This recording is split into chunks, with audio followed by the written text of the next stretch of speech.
Warning. Watching this video may cause uncontrollable laughter, snorting, and possible tears. Proceed with caution. In today's video, we're going to be covering funny memes. And I'm going to react to them. So, that sounds like something that interests you. Let's get into it. When people ask me how life is going, yeah. Considering the fact that I just fell upstairs yesterday and I took a chunk out of my palm, I felt this picture. I felt this picture a lot. Me watching a cat ignore me and then run away after I it. I do this anytime I see a stray, and if you're a cat person, you know. I mean, it's like a prerequisite to be a cat person, that's their language, that's how you get their attention. My goal is to be this calm when my life is falling apart around me. It's a life skill to be this calm when chaos is happening around you, and this cat has a life skill level of 90 out of 100. I mean, just chilling there. That's awesome. If you could travel back in time, what would you do? For me, in some scenarios, or in some situations in my past life, I would probably just give myself a good slapping. What the heck were you thinking? Or don't you do that? You know, just talking a little bit of sense into my younger self. There are definitely moments from my past where I wish I could do this. However, I also firmly believe that your past makes you who you are. So if you're okay with the person you are or the person you're becoming, then you can thank your past for that as well. Coming in at number 5. When someone starts an argument with me and I know a lot about that subject, I'd be like, you don't say. All the while I'll be pulling it up on the internet, proof, or, you know, thumbing through a book to prove to them that they're wrong. Like, if I know, I know, and I will argue until I'm blue in the face if I know what is right is right. Now, if I'm wrong, I'll admit it. When you didn't get enough sleep the night before, and every little thing annoys you. I'm pretty sure this is my younger doppelganger. I still make this face internally anytime I'm frustrated or upset. Like,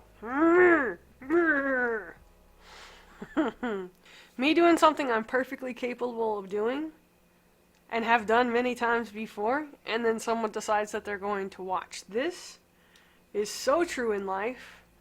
Ever wonder why this happens? Like, you can do something blindfolded and then all of a sudden, out of nowhere, someone decides to watch and you turn all da da da da da. Well, it happens to me more than I care to admit. It's the pressure of someone watching you do something that you're perfectly capable of, and then you're worried that you're gonna mess up. At least, this is my thought. I could be wrong. When you ask someone for directions and they start using words like east and west, totally true. Literally every time my honey gives me directions, this is him, and this is me. Like, he's the one that tells me I need to go east or west, and I'm like panicking inside. Like, you need to dumb it down for me a little bit, sweetheart. I need it to be more like, you need to take a left at the stop sign, or you need to take a right at the stop sign, and when you come closer to the big rock that looks like a face, that's where you're gonna make another left. I mean, those are the kind of directions I need. So, just saying. When a customer wants to speak to the manager, and the manager tells the customer the same exact thing you just got finished telling them, this face I've made inside my head so many times. And I'm gonna tell you right now, it's a sweet, sweet dish of boo-boo. When you get a job right out of college, and you gotta do adult stuff, but the kid inside wants to come out.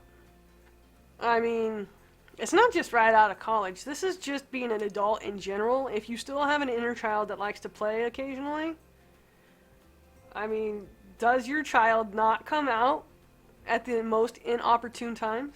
At least for me, because she's a little smart butt. She comes out whenever the heck she wants to. And oftentimes, it's not at the most appropriate time. When you feel someone staring at you, and you want to check it out, but you don't want to be obvious, I actually don't care. I literally don't care if I'm obvious. Because if you're staring at me and making me uncomfortable, I'm going to stare back at you and make you uncomfortable. I'm going to be sitting there like, can I help you? I mean, then again, that's just the kind of person I am. When you know that what you're about to say is going to cause a poop storm, but you say it anyways. Literally, this is any time I decide I'm going to drop a truth bomb, which if you're a friend of mine, I'm going to tell you what you need to hear and not what you want to hear. So, truth bombs get dropped sometimes. And I'm like, nah, it'll be fine. They'll take it just fine. But in reality, this happens. Your life, when I asked you if my day could get any worse, it was a rhetorical question. It wasn't a challenge. I have had this thought in my brain so many times in life. Or after I've said, what's the worst that can happen? I'm literally taking those words back and being like, no, never mind. Just kidding. I don't really want to know. Just kidding. Don't tell me. It's fine. Me when other people are sleeping versus other people when I'm sleeping. Literally how I feel. I don't know how many times I've said literally, but I know that it's been literally a lot. Me when other people are sleeping, I'm going to be the one that's like afraid to breathe. I'm going to be tippy-toeing. I'm going to be trying to be super, super quiet. And I feel like most of the time, other people when I'm sleeping couldn't care less. Like they'd be sitting in there beating on pots and pans and stuff like that, trying to start a band or something. I don't know. Me stands up really fast, and then the way that my body responds. So true. This is a thing that I have had happen to me plenty of times, and it feels like it's gotten worse after reaching 30. Once I reach 30 years old, all the lights come on when I stand up too fast. It's almost like a motherboard overload or something like that. It stays stuck on the loading screen. Or like dial-up internet, it takes forever to connect. I don't know. Now this one, it says leg hair. I do shave my legs, but if anything tickles me on my leg, my brain automatically assumes that it's a spider. And in such case, I'm the person who's going to get up, turn on the lights, and pull back the sheets so that I can make sure that I'm not sleeping with spiders. Because here in Arizona, we got some deadly ones, and I'm not about to play that game. Plus, you guys, I've told you I've stepped on a centipede barefoot once in the previous video. But also one time in high school, I had a centipede crawl across my chest. So anytime something feels like it's crawling on me, I freak out like a little girl. Me in the shower waiting for the hot water. But once the hot water hits, I'm more like a spin cycle in a washing machine. Just doing my spins. You know, trying to get every spot, every dry spot of skin, trying to soak up all the heat. You know, just like like a spin cycle in a washing machine. You're so strong and amazing. Push on through. You got this. Me pushing through. Like, I totally look like this. Or I always feel like I look like this when I'm pushing through a difficult situation. There's no way you come out of a difficult situation feeling like you look like $1,000,000. If I'm wrong, let me know down in the comments. But come on, guys. I can't be alone in feeling like I'm, like I fell down the ugly tree and hit every branch. I just can't be. Doctors be like, go buy this. And you know what? It's a prerequisite for bad handwriting. Bad handwriting is a prerequisite for doctors. Is there ever been anyone who's been able to read their doctor's chicken scratch? Really, I'd like to know. Because they're the exception, not the rule. Serious situation, and then my brain.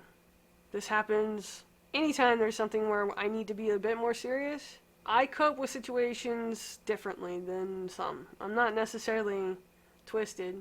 I'm a little twisted, but it's not like I'm cold and dead inside. It's just that I cope with stress differently than maybe some people cope with stress. I cope by laughing and joking and making light of the situation. Whereas other people may cope, being stressed out and internalizing and causing themselves to get gray hair. I don't know.